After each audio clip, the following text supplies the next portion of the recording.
அனைவருக்கும் வணக்கம். என் லைஃப்பில் இந்த மாதிரி ஒரு பெயின்ஃபுல்லான ஒரு சுச்சுவேஷனை நான் ஃபேஸ் பண்ணதே கிடையாது. மனசு முழுக்க வலி வலி மட்டும்தான்.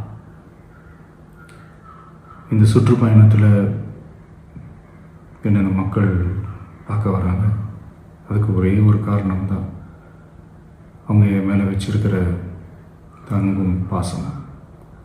அந்த அன்புக்கும் பாசத்துக்கும் நான் எப்பவும் கடமைப்பட்டிருக்கிறேன். அதனால தான் இந்த சுற்றுப்பயணத்தில் மற்ற எல்லா விஷயங்களையும் தாண்டி மக்களுடைய சேஃப்டி, அதில் எந்த காம்ப்ரமைஸும் பண்ணிடக்கூடாதுன்றதுக்காக தான் அது என் மனசில் ரொம்ப ஆழமாக இருக்கும் அந்த எண்ணம். அதனால தான் இந்த அரசியல் காரணங்கள் எல்லாத்தையும் தவிர்த்துட்டு ஒதுக்கி வச்சுட்டு மக்களுடைய சேஃப்டி மட்டும் மைண்டில் வச்சுக்கிட்டு அதுக்கான இடங்களை சூஸ் பண்ணுறது, அதுக்கான இடங்களை பார்த்து பெர்மிஷன் கேட்குறது, போலீஸ் டிபார்ட்மெண்ட்டில் அதை ரிக்வெஸ்ட் பண்ணி கேட்போம். ஆனால் நடக்கக்கூடாதது நடந்துருச்சு. நானும் மனுஷன் தானே.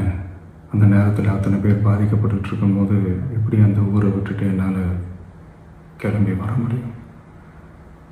நான் திரும்ப அங்கே போகணும்னு இருந்துச்சுன்னா அதை ஒரு காரணம் காட்டி அங்கே வேறு சில பதட்டமான சுச்சுவேஷன்ஸ், வேறு சில அசம்பாவிதங்கள் அந்த மாதிரி எதுவும் நடந்துடக்கூடாதுன்றதுக்காக தான் நான் அவாய்ட் பண்ணேன். இந்த நேரத்தில் சொந்தங்களை இழந்து தவிக்கிற அத்தனை குடும்பங்களுக்கும் என்னுடைய ஆழ்ந்த இரங்கலை தெரிவிச்சுக்கிறேன். எனக்கு தெரியும், என்ன சொன்னாலும் இது ஈடேயாகாதுன்னு எனக்கு தெரியும். ஹாஸ்பிட்டலில் ட்ரீட் பண்ணிகிட்ருக்கிற எல்லாருமே சீக்கிரமாக க்யூர் ஆகி வரணுன்றது இந்த நேரத்தில் நான் வேண்டிக்கிறேன். கூடிய சீக்கிரமே உங்கள் எல்லாரையும் நான் சந்திக்கிறேன். இந்த நேரத்தில் எங்களுடைய வலிகளை, எங்களுடைய நிலைமையை புரிஞ்சுக்கிட்டு எங்களுக்காக பேசின அரசியல் கட்சிகளை சார்ந்த நண்பர்கள், தலைவர்கள் அனைவருக்கும் என்னுடைய நன்றியை தெரிவிச்சுக்கிறேன். கிட்டத்தட்ட ஒரு 5 மாவட்டத்துக்கு பிரச்சாரத்துக்கு போனோம்.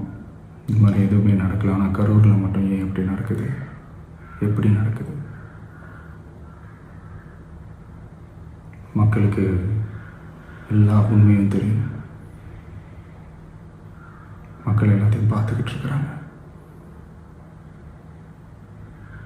கரூரை சேர்ந்த அந்த மக்கள் அந்த உண்மையெல்லாம் வெளியில் சொல்லும்போது எனக்கு கடவுளே நேரில் வந்து இறங்கி அந்த உண்மைகள்லாம் சொல்கிற மாதிரி எனக்கு தோணுச்சு. சீக்கிரமே எல்லா உண்மைகளும் வெளியில் வரும்.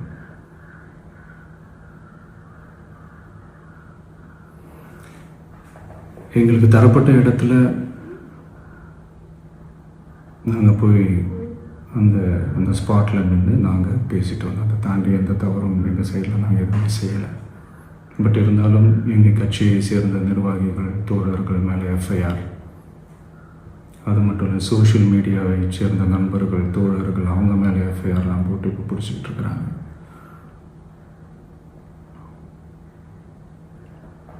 சிஎம் சார், உங்களுக்கு ஏதாவது இந்த பழி வாங்கணும் அப்படின்ற எண்ணம் ஏதாவது இருந்துச்சுன்னா என்ன வேணாலும் பண்ணுங்க. அவங்க மேலே கை வைக்காதீங்க. நான் ஒன்று வீட்டில் இருப்பேன், இல்லை நான் ஆஃபீஸில் இருப்பேன். என்ன வேணாலும் செய்யுங்க. நண்பர்களே, தோழர்களே, நம்மளுடைய அரசியல் பயணம் இன்னும் ஸ்ட்ராங்காக, இன்னும் தைரியத்தோட கண்டினியூ ஆகும்.